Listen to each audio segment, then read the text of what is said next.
Greetings! This is Master Paul Rana of Prana Martial Arts.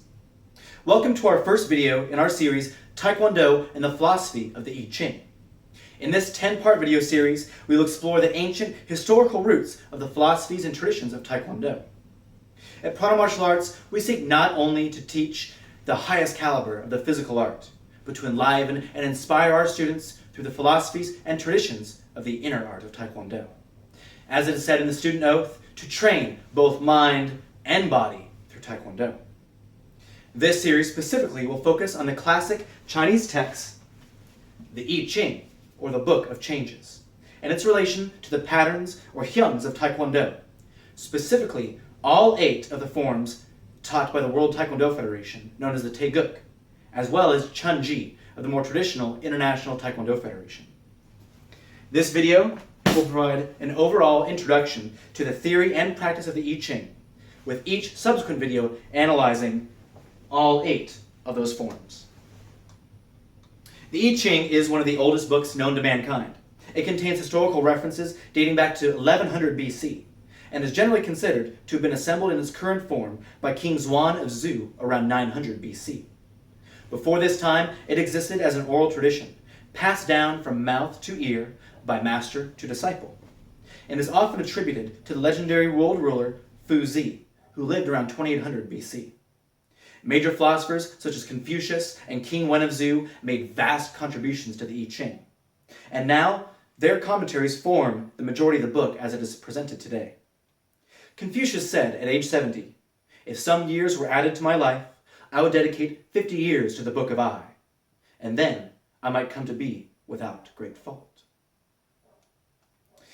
The I Ching postulates a universe composed of 8 elements, which you see before you. These are very similar to the elements of Aristotle, and the entire universe is said to exist through the interaction of these basic elements. For the sake of harmony with the history of Taekwondo, the Korean terms are used as opposed to the traditional Chinese terms you'll see in a Book of Changes.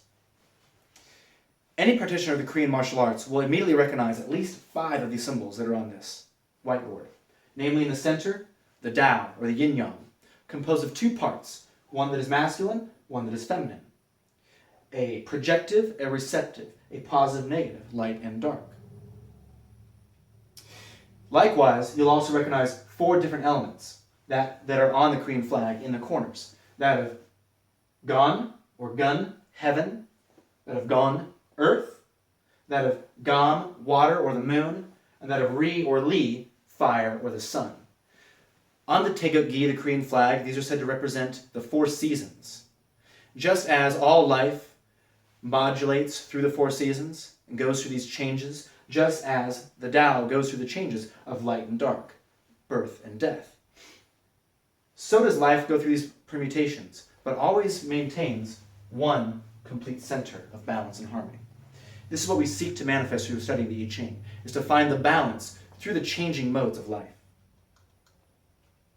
Now those 4 elements are part of the 8 elements you see before you, which form the I Ching, and they are depicted, as I said, in the first 8 patterns of the Tae Geuk.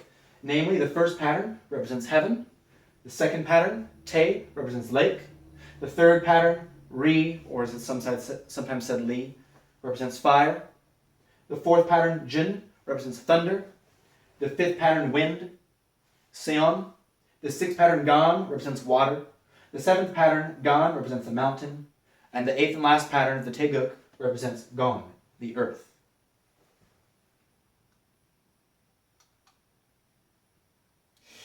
Each of these forms is said to embody its element and to teach an inner philosophical lesson. Just as the Tao is composed of a masculine and a feminine, so are each of these symbols called trigrams. You see there are 3 lines, trigrams. So are each of them composed of masculine or feminine lines. Now, through the interaction of these 8 elements, you find a total of 64 hexagrams. 8 times 8 equals 64. You'll see heaven is purely masculine. 3 solid lines. It represents the ultimate creative force of the universe. Gan, earth, is completely feminine, the ultimate receptive power of the earth. Everything between heaven and earth modulates those forms. You see 2 feminine, 1 masculine, 2 masculine, 1 feminine. And likewise, that permutation moves through all the forms. Now, historically, talking about the I Ching, dates back orally to about 2800 BC, was written down somewhere around 1100 BC or 900 BC. Traditionally, it has been used as a system of divination and a tool for spiritual growth. When one is posed by a difficulty in life or a question in which one seeks guidance, the student would pose a question to the I Ching. By throwing yarrow sticks and manipulating these with your hands, laying them out on the table, you'll come to certain numbers.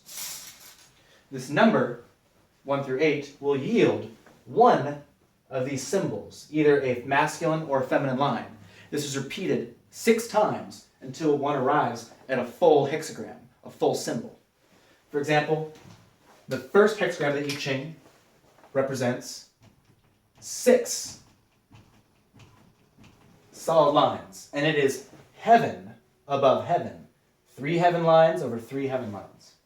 The second trigram of the I Ching, second hexagram of the I Ching, represents the earth. It is composed of 6 broken or 6 feminine lines. The rest of the Book of the Eye modulates between heaven and earth.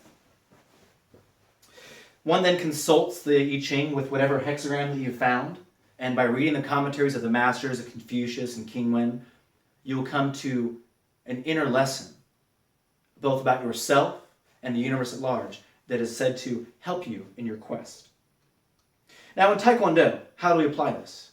We should meditate upon the element associated with whatever form we are practicing.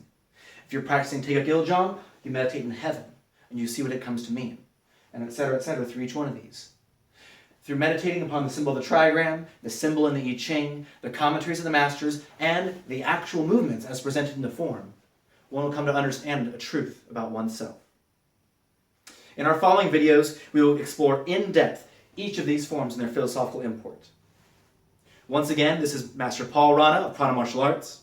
Thank you for joining us, and be sure to follow us on Facebook, Twitter, YouTube, and Instagram for more innovative instructional and philosophical videos by searching #Prana Martial Arts. Yours in the art.